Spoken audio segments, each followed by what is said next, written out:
Muchas gracias. Tough act to follow, dirían los americanos. Muy interesante porque hay tres palabras que acá se unen de alguna manera, dos, y la tercera me gustaría comentar sobre ella porque la mencionó Haddad al principio, que es el término riqueza. Los dos primeros son libertad y propiedad, porque yo creo que no se puede hablar de una sin la otra.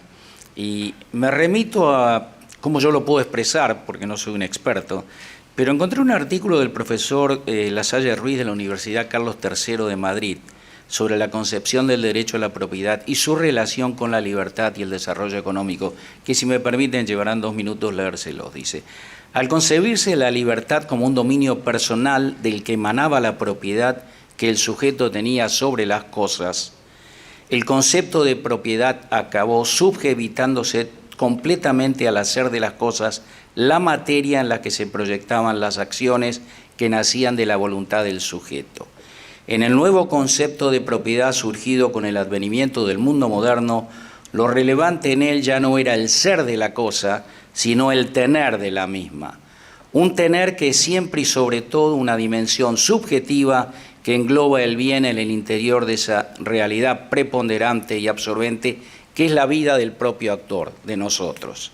De modo que hay un autor italiano, Glossi, que dice que no es casual que esta radicalización subjetivadora que experimentó la propiedad coincidiera precisamente con la aparición de las primeras manifestaciones de la moderna economía comercial. Libertad, propiedad, capitalismo lo podemos llamar.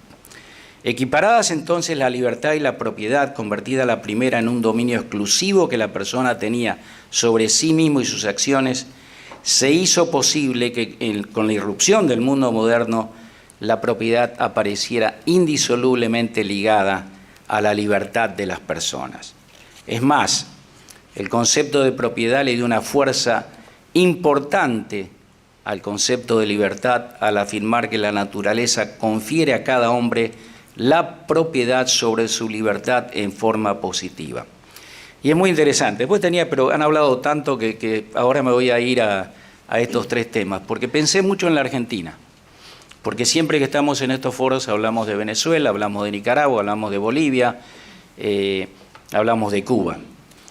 Pero una de las cosas que yo siento, percibo fundamentalmente en los derechos que tenemos los argentinos, es que hoy tenemos serias privaciones a la libertad. Consecuentemente, nuestras privaciones a la libertad se traducen o provienen a veces de las violaciones a los derechos de la propiedad. Y cuando leía este artículo pensaba en la libertad y el ser humano, el hombre. Y pienso en esos millones de personas que viven de subsidios del gobierno, que en el fondo han enajenado su principal propiedad, su libertad personal, siendo a partir de ese momento esclavos de una organización como es el Estado. Un poco lo que tú dices. Y es interesante que luego también se trabaje a través de impuestos confiscatorios para también eliminar la propiedad privada o la propiedad o la libertad traducida en riquezas naturales o en riquezas comerciales que tienen las empresas.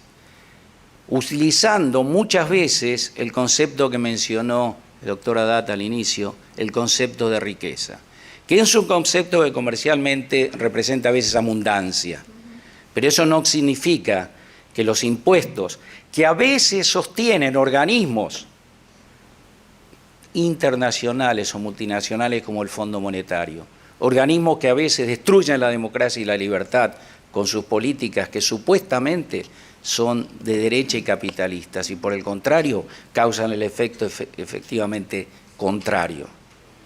Cuando Argentina puso un impuesto a la riqueza, con una inflación de 120% por año, 140, creciendo, ¿cómo se mide una riqueza?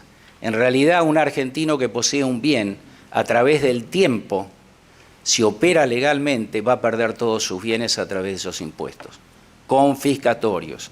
Impuestos confiscatorios como son las retenciones a la propiedad de una persona para venderlas al exterior. No es una cuestión tributaria, es una cuestión confiscatoria de su derecho de propiedad. Muchas veces el populismo menciona a la propiedad como de todos los argentinos. La soja es de todos los argentinos, violando, y alguien mencionó también Mariano, a nuestro gran hombre, el principal hombre que ha tenido la historia argentina, que es Juan Bautista Alberdi.